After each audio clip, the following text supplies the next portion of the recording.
Now, remind you, she said she was gonna tell them all kind of stuff, and this is all on live, so I don't want you guys to think like I'm just lying. So we're on the way to the jail.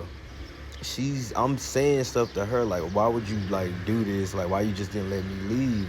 She's telling them other stuff in Spanish. Like, my Spanish wasn't good at that time. So like she's telling them like different things like, oh, he's trying to hurt me, he's trying to kill me. But the whole time I was really just trying to leave. So we get to the jail, they put me in there, and then she just saying like all of this stuff like, yeah, I told you I'm gonna put you in the jail, I'm gonna get you. But she's saying it in English, and no one here knows English, but some people do know English, and that's what kind of got her in the end of this. All right, so as I'm going into the jail, this jail was like the worst jail ever. I'm in there locked up with 40 people in one like cell. It's no bigger than like, it's a one room with no toilet, no running water, no nothing. They had to bring water in for us and whatnot. Now they didn't know that I had my phone. You feel me? Or I had access to a phone in there. So I was able to like, you feel me? I was able to do what I needed to do to be able to get me a lawyer. So I get this first lawyer. This first lawyer is like, he just he come to me and he like, look, she want $6,000 or something, like $8,000. She wanted a lot of money. I think it was like $8,000 or $6,000. I'm like, no, I'm not about to pay $6,000. I'm not gonna give her no money because like I didn't never do nothing to her.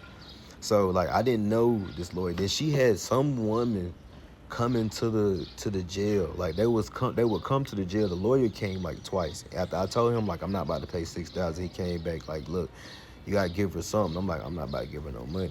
Then some other woman I've never met the whole time that I had been talking to her, she just comes out of nowhere, and then she's like, yeah, you got it. They were just coming to me with like different amounts of money just to see what money I can give them. I'm like, nah, man, I'm not about to give out no money. But remind you, this jail that I'm in is like so bad. It's like the worst. Ain't no jail in America could ever compare to a Dominican Republic jail. I'm sorry. I'm just, it's terrible. Like I was in a bad situation. So they was trying to like con me into like giving them, extort me. They were trying to extort me to give them money. I'm not about to give you no money. The lawyer wanted a crazy amount that they don't usually pay here for a lawyer, but I paid because I was like, I wanted to get out. So like I paid him 2,000, and I think he was supposed to give her like some money or whatever, or like $1,000 or something like that or whatever. But they were the first time they came to me, they was like, hey, look, come, can you leave? And I'm like, yeah, I can leave on just, I pay for. They was like, all right, well then pay for your ticket. Then I paid for my ticket. But remind you, they had, that girl was coming back and forth every time they asked me something like, can you pay for this? I'm like, yeah, so I can leave. Yeah, I'm gonna leave. They had that girl come back and she'd be like, oh, well, look, can you pay this amount of money? I'm like, nah, I'm not about to get ready to pay. They was extorting me. They was really extorting me for money.